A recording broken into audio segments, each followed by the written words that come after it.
Mungkin saran dari saya yaitu tumbuhkanlah rasa kepedulian terhadap sesama serta rasa kekeluargaan terhadap sesama sehingga santri maupun dengan santri lain itu tidak memiliki kecanggungan. Ketika seorang santri sudah merasa betah dengan santri yang lainnya, niscaya mereka bisa dapat bekerja sama dengan baik maupun konsisten. Paling segitu.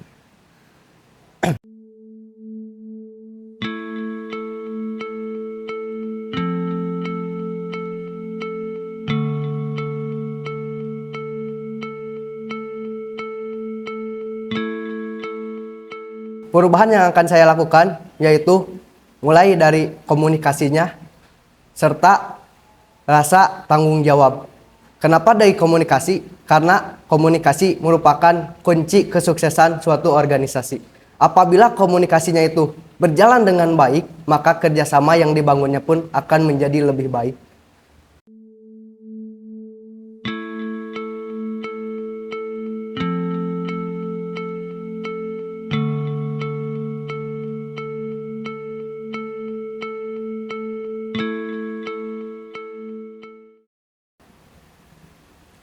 Saran dari saya, adakan program yang meningkatkan minat bakat santri.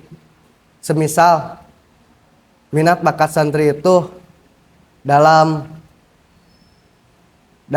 menggunakan media informasi dan teknologi, adakanlah kegiatan yang bisa menunjang minat bakat santri tersebut.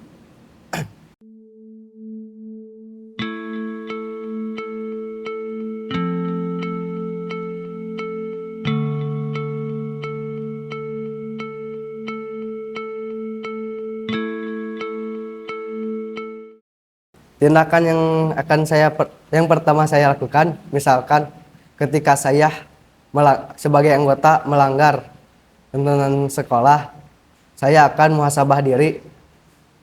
Dan ketika ada seorang yang menjudge atau yang tidak suka, itu sudah biasa.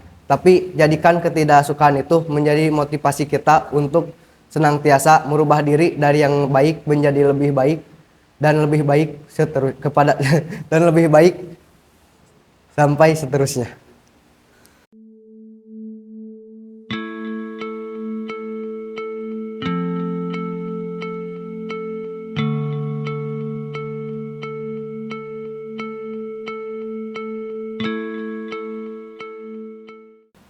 Oke, tentang masalah. Masalah itu sering terjadi, baik itu dalam organisasi maupun dalam individualisme. Cara menyelesaikan masalah itu harus dihadapi. Apabila masalah itu tetap kita biarkan, maka masalah itu tidak akan selesai. Mungkin bahkan menjadi lebih banyak. Diibaratkan kita berada di tengah gurun pasir. Di sana ada badai pasir. Mungkin yang kita lihat badai pasir itu besar di luarnya. Ketika kita coba masuk ke badai pasir itu, kita pun akan meneruskan jalan, menemukan jalan. Nah, di badai pasir itu diibaratkan seperti masalah. Masalah itu terlihat besar di luarnya, tapi ketika kita coba masuk ke dalam, lalu memperbaiki hal-hal apa saja yang membuat masalah itu datang, maka langkahnya itu hadapi saja dengan enjoy dan santai.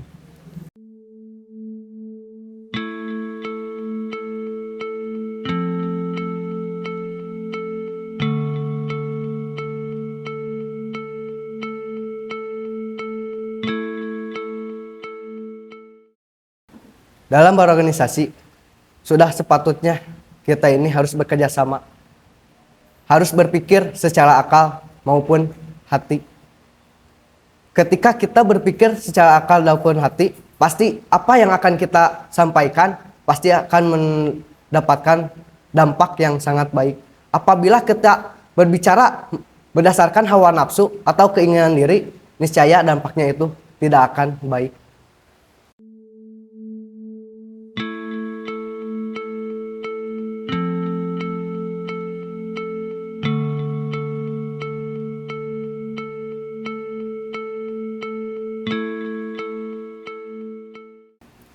Judgement itu bisa bernilai positif maupun negatif, bagaimana kita menanggapinya saja. Apabila judgement itu menimbulkan rasa motivasi untuk langkah kita selanjutnya, maka ambil saja judgement itu sebagai wadah motivasi. Dan apabila judgement itu menimbulkan dampak negatif, tinggalkan saja judgement itu karena tidak akan ada apa-apanya.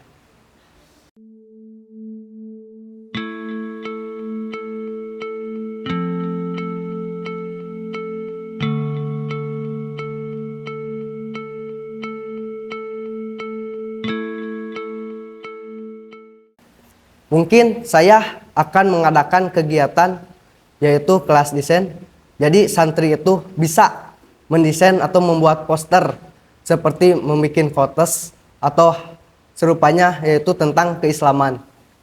Jadi santri itu mampu menggunakan teknologi sebagai sarana dakwah.